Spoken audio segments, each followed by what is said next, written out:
Well, the tourism minister, Lindiwe Sisulu, has urged her international counterparts to see the tragic killing of a German tourist as an isolated incident.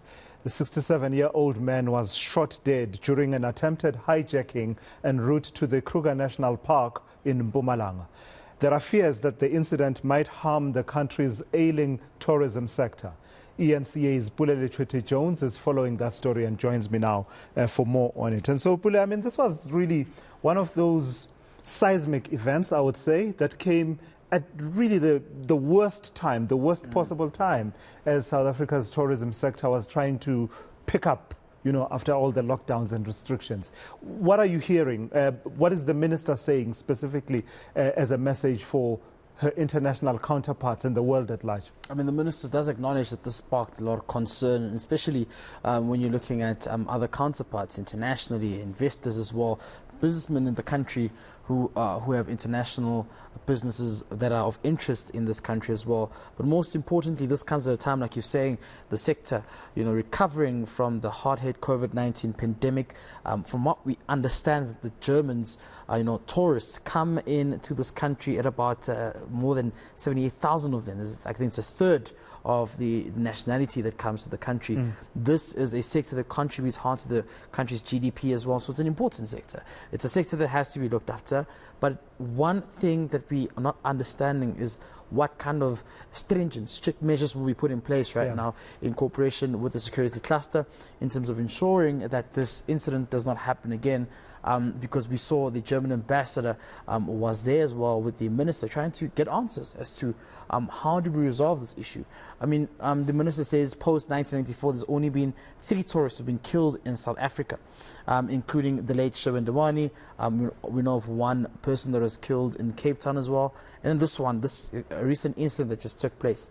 But analysts believe there are cases that go unreported. And therefore, that sparks a real concern. I mean, to us men, you know, crime in this country is a serious problem. We've seen it, the stats as well. So it was a shocking incident, but it also raised an alarm to say the department has to do something about prioritizing the safety of tourists. So let's just take a listen to what one of the experts had to say. Look, from a crime perspective, I mean, crime is a bad thing. I doubt that there's some third force, as politicians often would like to believe. This is crime in our country, and I think that it is an issue that needs to be dealt with swiftly, but also consistently. And what you are lacking is an integrated response by all sectors of government and perhaps even business. So the security cluster needs to respond holistically. And I don't think that we come across as a country that has intelligence. So that we can anticipate these things before they happen. A lot has happened in the mining sector recently, but these things of people being killed at mines, the illegal mining, those type of activities that you see, the extreme levels of crime that you see there shows you that it doesn't seem like we have intelligence, that we are able to foresee things in a coordinated fashion. This is one incident, but there might be a lot more incidents that actually go unreported. That people like you and I don't get to hear about because they were not reported or they were not captured. So it's tarnishing the reputation of this country, essentially. Yeah, I mean, it's the Germans were upset about it.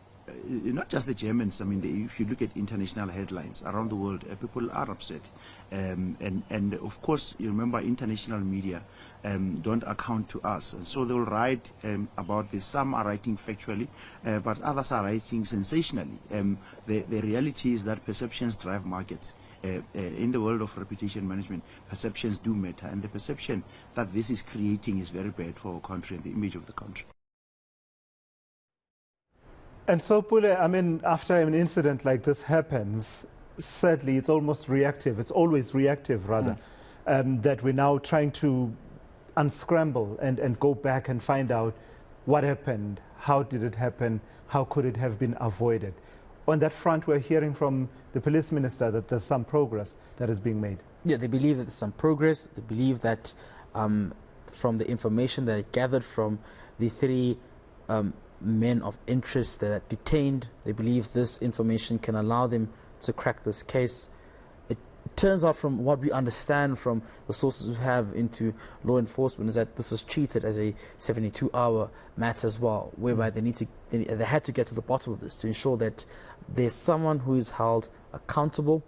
We understand that there's an imbizo right now happening in KZN, and we will be getting information from the police minister as to how far are they with this case as well, whether there was any sinister motive behind this, and whether we've seen a similar pattern of cases not being reported on regarding tourists being attacked.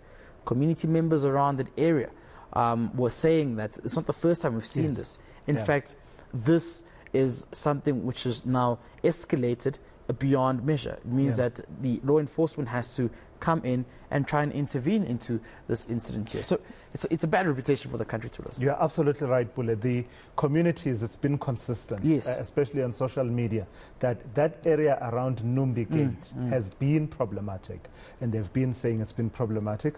Tourism SA also issuing out a statement a few days ago calling for more collaboration to protect tourists with the law enforcement agencies. And of course the minister mentioning the vehicle that they believe was a getaway vehicle that they're saying has been found now. But that's the thing, is that do we need to wait for something to happen before we react? We see what's happening in the mining sector with the Zamazamas as well. Many are questioning the intelligentsia. What's going on with that? The capabilities of the law enforcement. Are they, at the process of tracking these things before they happen? So it also questions that the security measures there, and it's very important that when the cabinet Lekgotla kicks in, that the security cluster looks into these issues and sees how they can work hand in hand, the Department of Tourism, and ensure that they prioritize the safety of tourists. Absolutely. Pule Letshwiti-Jones will look out for more of your reporting on that story a bit later on here on eNCA.